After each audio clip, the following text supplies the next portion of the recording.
Car ई Sassoon high school Byculla Mumbai से राजश्री तुकाराम नवले, हिंदी और मराठी की शिक्षिका। आज मैं आपको उड़ीसा राज्य के बारे में जानकारी देने वाली हूँ। उड़ीसा राज्य का क्षेत्रफल है 1,55,707 वर्ग किलोमीटर। उड़ीसा राज्य की जनसंख्या है 4,19,47,358। उड़ीसा की राजधानी है भुवनेश्वर और उड़ीसा में बोली जाने वाली भाषा है उड़िया। चलो अब हम उड़ीसा पे एक दृष्टि डालते हैं। उड़ीसा नाम संस्कृत के शब्द उद्रा विषय या उद्रा देशा से लिया गया है। उद्रा देशा या ओल देशा का प्राचीन राज्य महानदी की घाटी और स्वर्ण रेखा नदी के निचले हिस्से तक ही सीमित था। इसके अंतर्गत वर्तमान के कटक और संबलपुर और मिदनापुर का एक हिस्सा शामिल था। यह पश्चिम में गोंडवाना, उत्तर में जंगली पहाड़ी राज्य जशपुर और सिंहभूम, पूर्व में समुद्र से और दक्षिण में गंजम से घिरा हुआ था। किसी समय राजाओं और राजतंत्र की भूमि रहा उड़ीसा राज्य अब प्राकृतिक स्रोतों का समृद्ध गढ़ माना जाता है। यहाँ के लोग मंदिरों का शिल्प, शास्त्रीय नृत्य, धर्म, मेले और पर्व त्योहार, अद्वितीय हस्तकला और हस्तनिर्मित वस्तुएं, हरे भरे जंगल, गुफाएं, खूबसूरत नीली पहाड़ियाँ हमेशा से पूरी दुनिया के इतिहासकारों, सैलानियों और पर्यटकों को आकर्षित करता रहा है।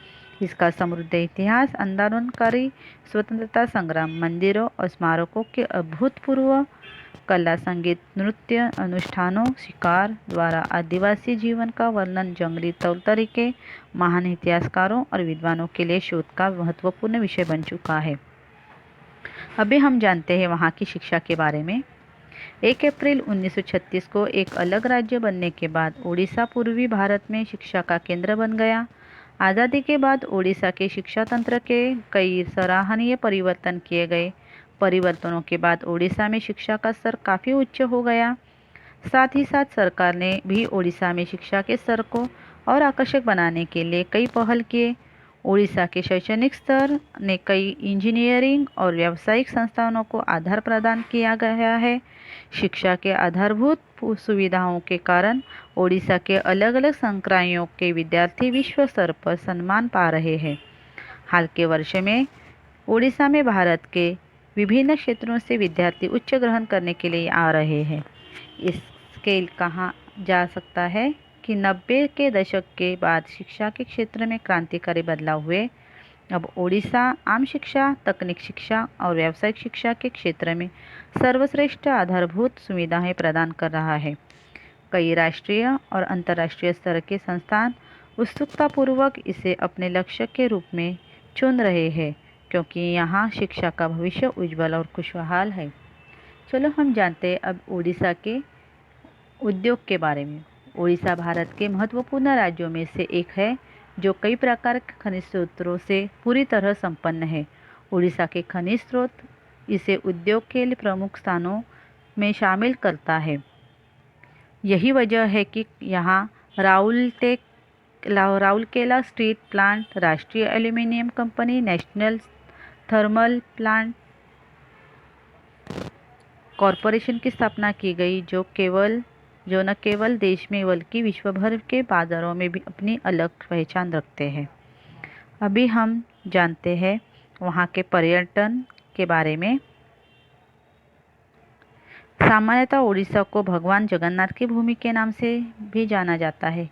यहाँ पर्यटन की असीम संभावनाएं हैं और राज्य इनका दोहन भी कर रहा है। नीलमाधव की कहानी को कंटिलों के साथ जोड़ना काफ़ी उत्तेजनापूर्ण है। उषा कोठी के हरे वन एवं सिमिलीपाल के जंगलों में पक्षियों की चहचहाट इस क्षेत्र की ओर लोगों को आकर्षित करते हैं। भुवनेश्वर से 20 किलोमीटर की दूरी पर नंदनकानन के वन हर उम्र के लोगों को अपनी ओर खींचते हैं। शेर सफारी एवं बाघ सफारी यहाँ के मुख्य आकर्षणों में से एक है। वन्य जीवन को पसंद करने वाले के लिए महानदी का टिक्करपड़ा मगरमच्छ अभयारण्य अपनी ओर खींचता है। वर्ष में 2 बार ओलिव रिडले कछुए गहीरमाथा में आकर अंडे देते हैं तथा उनसे बच्चे निकालने के बाद यहाँ से चले जाते हैं। उड़ीसा की चिल्का झील एशिया की सबसे बड़ी खारे पानी की झील है। यहाँ आप अनगिनत प्रवासी पक्षियों को आसानी से देख सकते हैं। हनीमून टापू और नाश्ता टापू जैसे प्रसिद्ध टापू इसी झील की शोभा बढ़ा रहे हैं। डॉल्फिन मछलियों की अटखेलियाँ इस झील की खूबसूरत में चांद चांद लगा देते हैं। यहाँ से के तेज प्रवास वाले बारमाही झरने बागरा, दुदुमा, हरिशंकर, नृसिंहनाथ, प्रधानपाट, खंडाधार, बहेरी पानी और जोरंदा यहाँ के आकर्षण को और भी बढ़ा देते हैं। इनसे बनने वाले मनोरम दृश्यों को देखने के लिए पर्यटक काफ़ी दूर दूर से आते हैं। ग्रीष्मकाल में यहाँ आने वाले पर्यटक झरनों को देखकर अपनी सारी थकावट को भूल जाते हैं।